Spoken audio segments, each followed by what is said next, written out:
We are drinking from the garden hose, your favorite podcast. We're just a couple of cranky old men in training. So when you're ready, go ahead, go to your favorite place to get podcasts and subscribe there. Like us, leave comments. And as always, reach out to us individually or wherever you see at Hose and let us know what you're thinking about the show.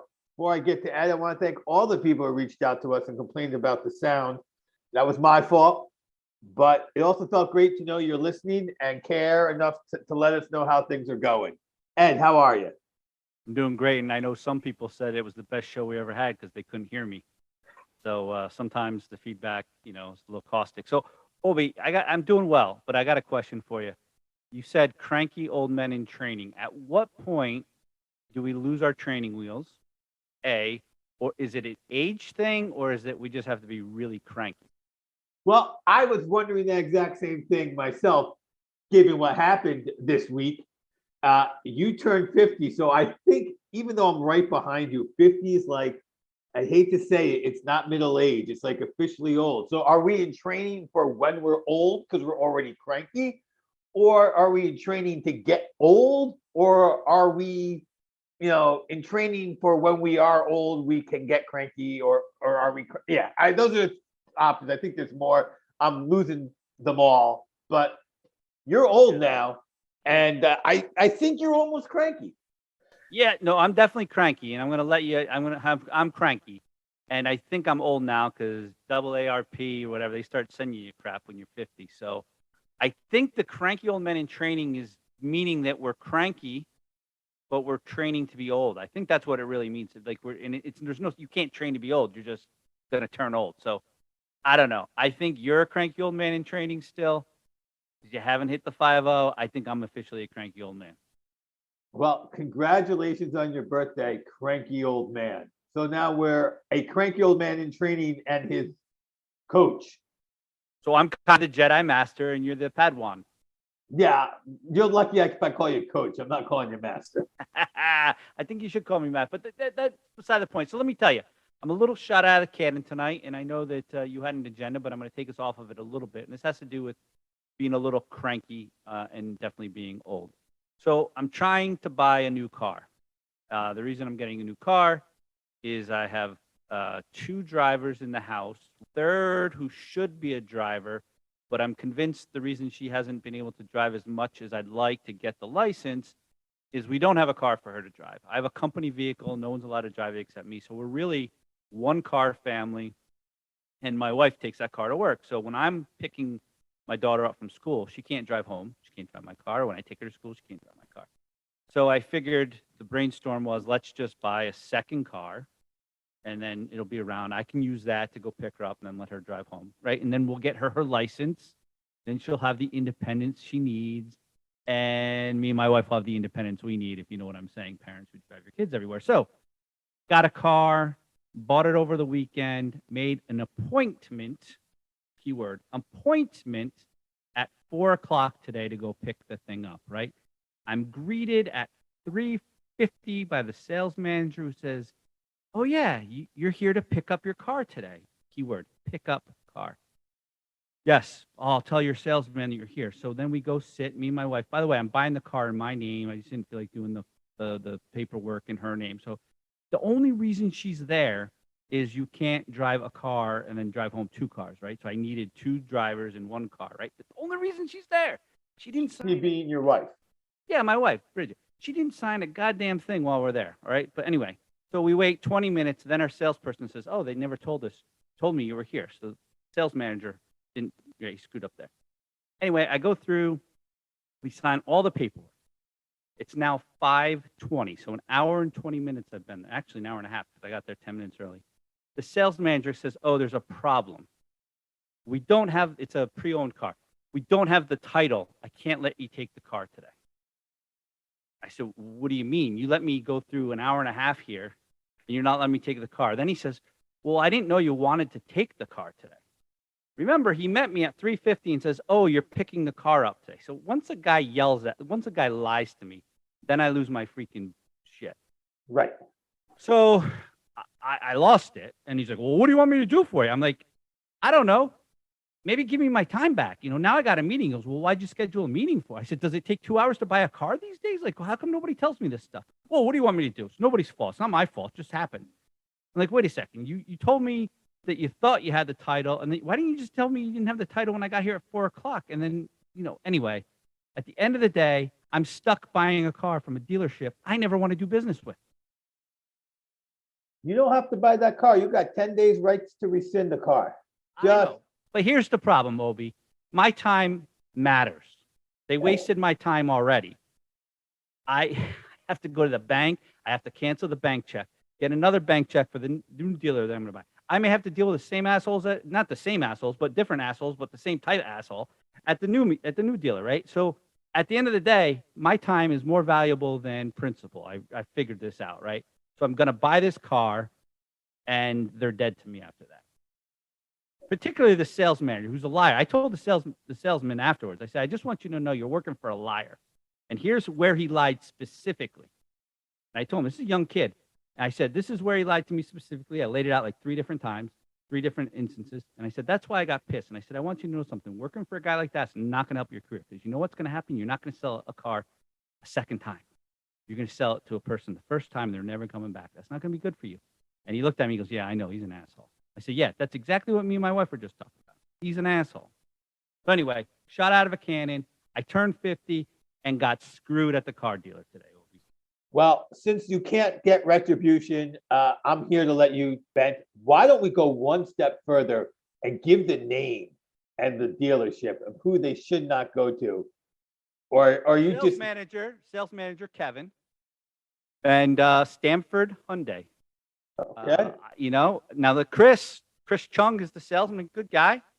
I think he might even be related to our fraternity brother. And I know that sounds like stereotypical, but I mean, they got the same last name and they really do look alike. But besides that, Chris Chung, good guy. But Kevin, sales manager, Stanford Hyundai, stay away. All right. That's a little bit of principle back for you. I will tell you, here's what they're going to do to make it right. Ready for what they're going to do to make it right? They're going to drop the car off at my house once they have the title. They're going to deliver it to me. They're going to drive. So I don't have to go on my way. I think that's pretty good. I was actually okay with that until he lied to me. I don't like liars. And then, you know what they did? They filled up the car I drove there. He said, top it off with gas. Little did he know I had a quarter tank. He filled my car up for me. Hey, that's $50 right there. And as we were going to do that, Bridget says to me, why are we doing this? I said, because he's going to fill my car up. That's like $30, $40. $3 a gallon. That almost pays for my time. Almost. Not really, though. My time's really valuable, Opie.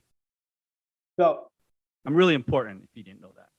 I do. So speaking of young people and learning what a good manager is and how it affects your career, I recently went out with a very young guy. Here's how young he is. On a date? No, it was I thought you were coming out on the podcast, because this would be the highest rated episode ever if you came out on it. Nope. This is not something I'm going to do because it's not something I have to do. But I don't want to go into all that because that don't matter. What matters is this was a young fella, went out with him, met his girlfriend. And I have been at many a table, around many a drinks at near 50 with a young person, a woman who is ready for that man to shit or get off the pot and propose. And she's not holding back.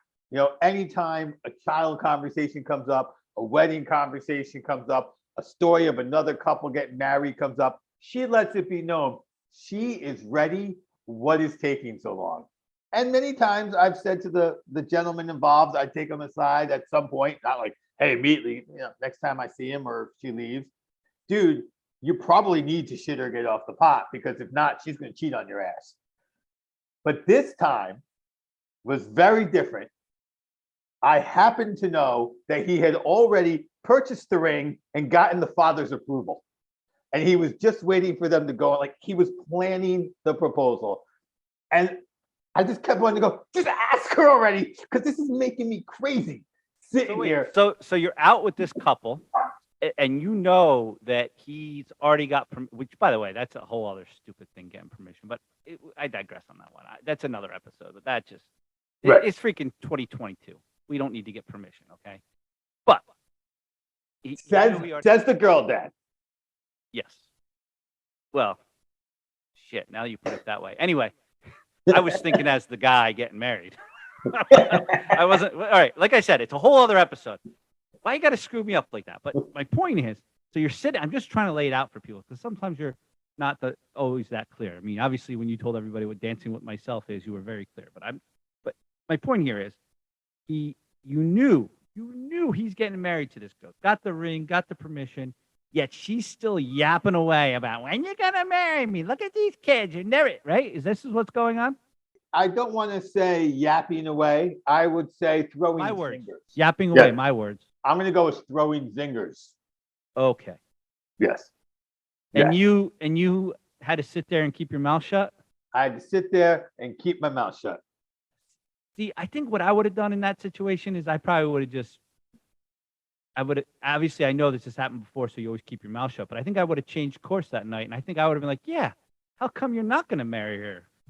You know, like I think I would have really laid it on thick that night just because I knew I had the knife in him already and I'm just going to twist it. You know what I'm saying? That would have been an interesting choice. So here's the thing about this fella and the people I was with.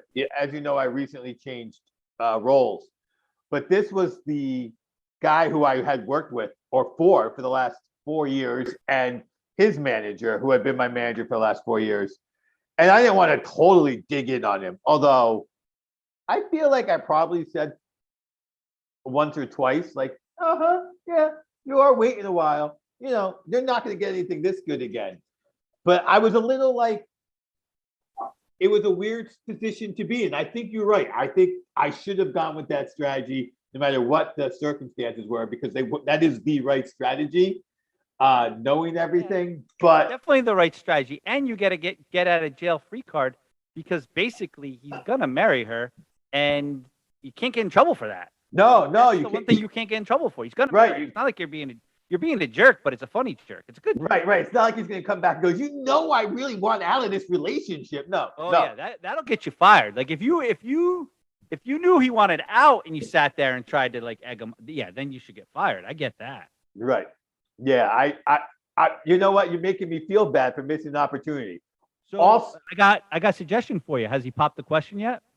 No, not yet. Quick, call him up. See if you guys can go out tomorrow night. Oh no, he's Florida. He's in Florida. He's a Florida man. Or I would. Now I'm begging. Come back up. So was he just? They were just up visiting recently. He was here to turn in his computer, and he wanted to say goodbye. This is the only job he's had as an adult, and it's the only manager he's had as an adult. So he really, and I can speak for, I work for A and B, right? His boss is another good manager, the kind of guy who's not going to lie and get you in trouble, but instead the kind of guy that's going to make sure your career progresses forward. So he really wanted to say goodbye in person. You know what I think? I think you can fly to Florida relatively cheap. Gas prices are coming down. It might be worth a flight to Florida. I mean, I think you really missed out on an opportunity. A lot of fun. Think how fun that dinner would have been if for like an hour and a half you were just giving it to him. Just like, yeah, she's right. You keep saying you want to be a dad. What are you waiting for? Yeah, and you could bring up the story like, I've been married, almost 20. You've been married 20 years. Have you been? Yeah, 20 years. 20 years. You know what? One of my biggest regrets is not getting married sooner. I think I dated my wife too long before I asked her the question. If I did anything better, I should have asked her sooner. And you know what else I screwed up? I had kids too late in the marriage. Should have had them right away. Matter of fact, probably should have started that before I even popped the question so we could add the kid as soon as we were married. That's the type of stuff you have to say when you're in these situations, Obi. You're right. I agree with you. In hindsight, I dropped the ball. I dropped the ball because of my level of shock, but that's no excuse, really. You are right. I dropped the ball. I mean, just think about it, being at this dinner for an hour and a half, looking at this guy sweat the whole time. This guy would have lost 10 pounds. No doubt about it. Well, you're right. I totally. So the title of tonight's episode is Obi, or not Obi, the pod dropped the ball. That's going to be the pod dropped the ball. There we go. I'm gonna have to look for a song that's very along those lines of missing out on a prime opportunity.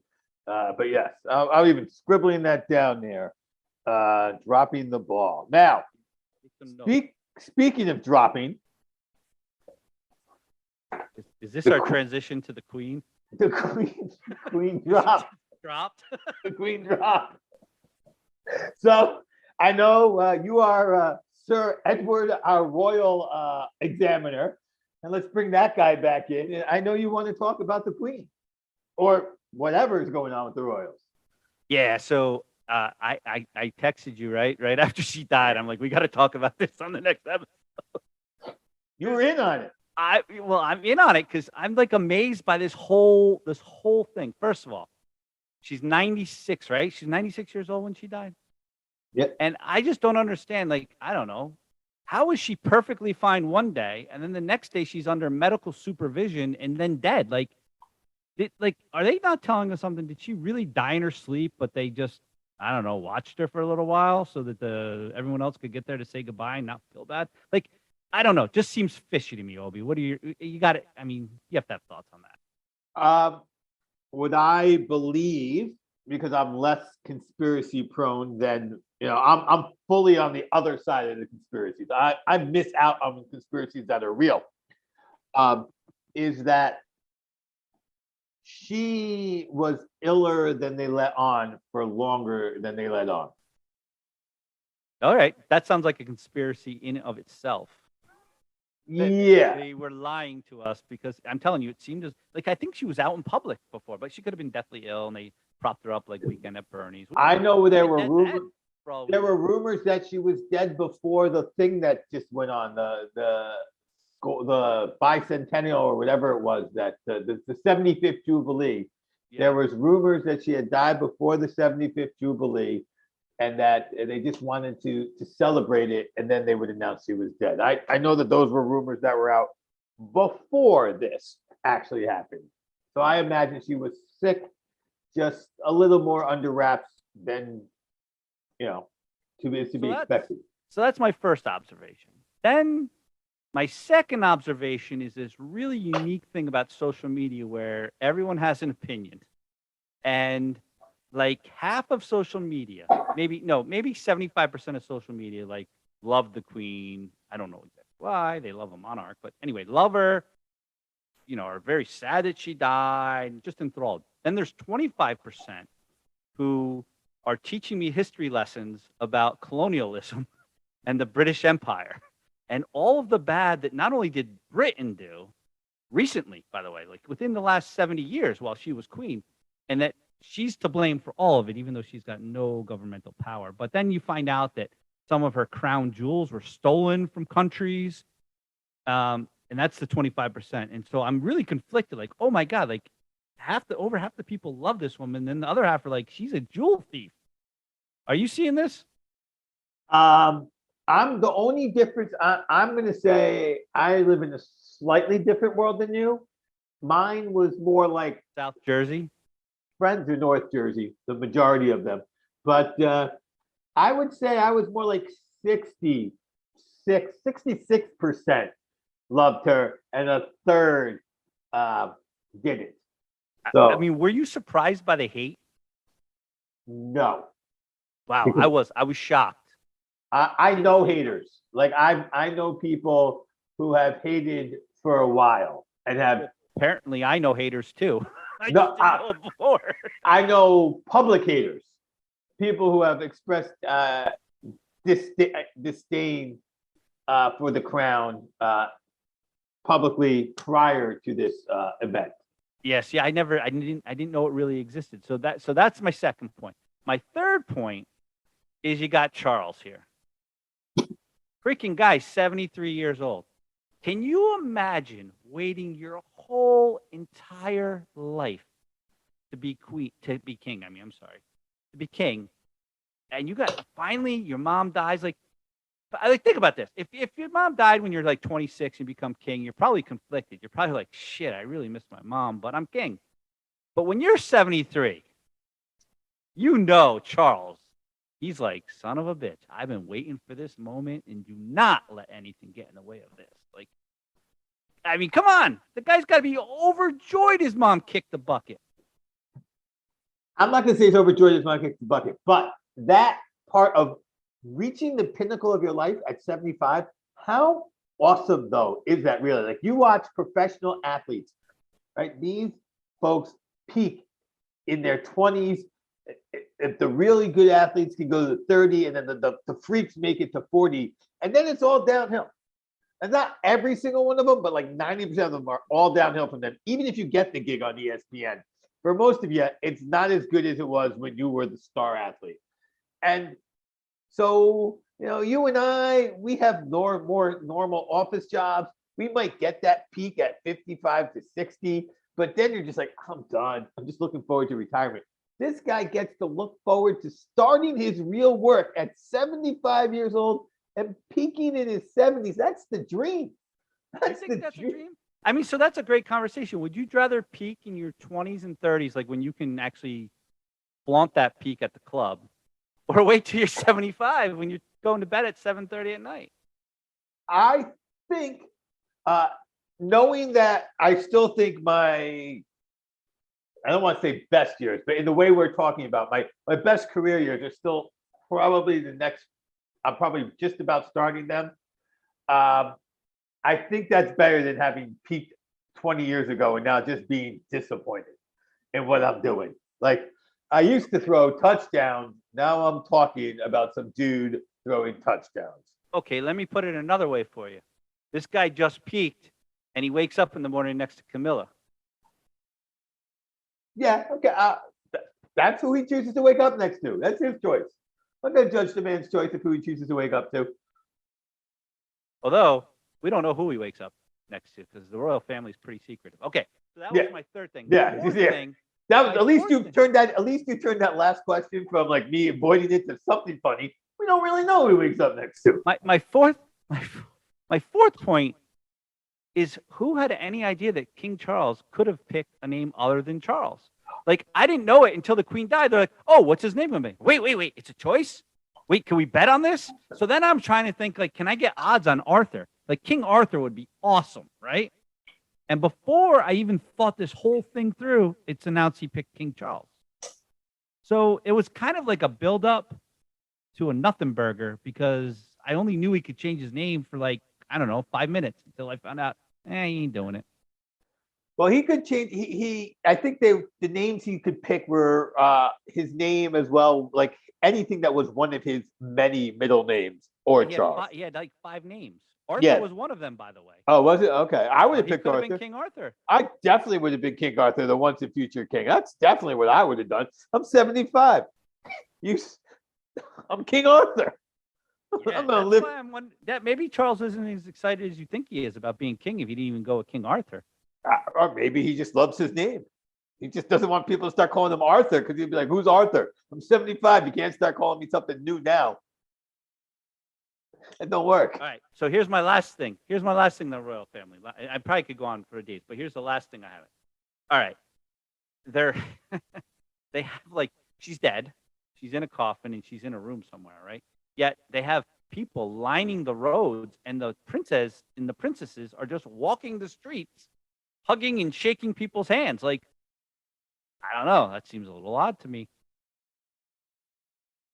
What seems odd about that, dude? I mean, I don't know. The people that are like, they're ready for a parade and there's no floats and Mickey Mouse isn't there. And Harry and William. Like, I just don't get like the. You could go. I don't remember Biden or Donnie doing it, but I do remember the Obamas doing that when they got elected. That there was a parade and there was like no floats. It was just them. So I imagine Donnie and Biden did it also, but we just. Yeah, but that's an inauguration. This is a death, and this isn't even the funeral procession. It's not like the casket was with them.